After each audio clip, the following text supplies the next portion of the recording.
When I was first approached by a young boy confessing his porn addiction to me, I was certain that he's either insane or joking. Never did I think for a moment that porn, sexual relationships, and masturbation would turn to some kind of addiction, a compulsive behavior that could easily ruin your entire life. Later on, after delving into my research in this area, I realized the intensity of the problem and why so many addicts have thought of even ending up their lives because they couldn't bear the pressure the pornography causes. And perhaps you are one of those who were hooked on porn for years and looking for a solution. But in order for you, and even for those who are not addicted, get the best understanding of the subject, then we should all comprehend how addiction to pornography works. Because the more you know, as I always say, the more you know, the more you grow. The more you get acquainted of what's happening, the most likely your resistance will increase and you'll be able in the long run to beat up this compulsive habit. First of all, this has nothing to do with being religious or not. Anyone could be hooked on porn due to so many circumstances. Maybe you were harassed sexually when you were young, or came across some images that made you so curious and as a result you started to watch again and again. Or perhaps you have seen your role models watching porn and so you started imitating them. Maybe your spouse has less interest in sexual intimacy and as a result you found pornography to be an alternative, and so on.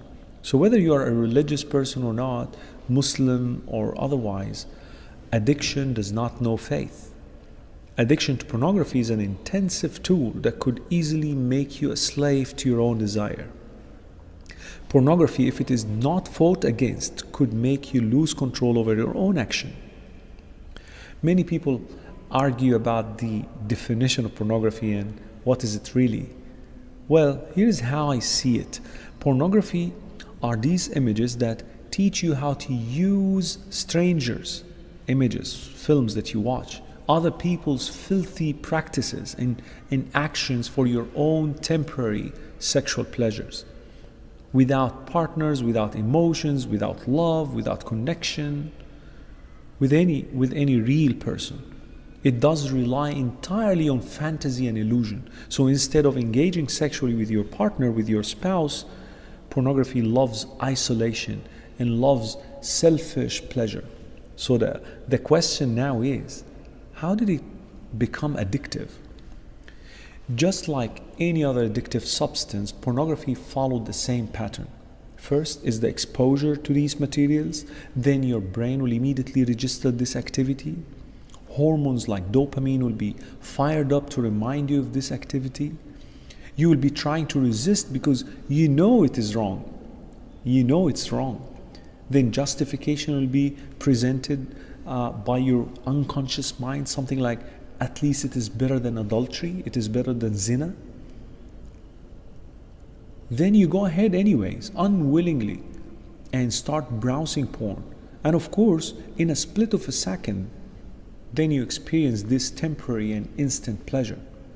And then comes a dark period of shame and guilt, which is much longer, by the way, much longer than the pleasurable one. What have I done? You'll start asking yourself, am I a hypocrite? How I wish I could have never done such, and so on and so forth. Then you start promising yourself never to access porn again. But after a few days, weeks, or even months, you relapse and go around the same cycle again and again for years. Now you should ask yourself, is that really something I wanted to repeat for the rest of my life? Is this how I wanted to end up my life? Isn't it time to say no to my desires and develop new, healthy, and uplifting habits to replace the bad ones? The good news is that our brain is capable of rewiring itself and adapting new habits, so the choice will always be yours. But without starting out your journey of recovery, nothing is ever going to change.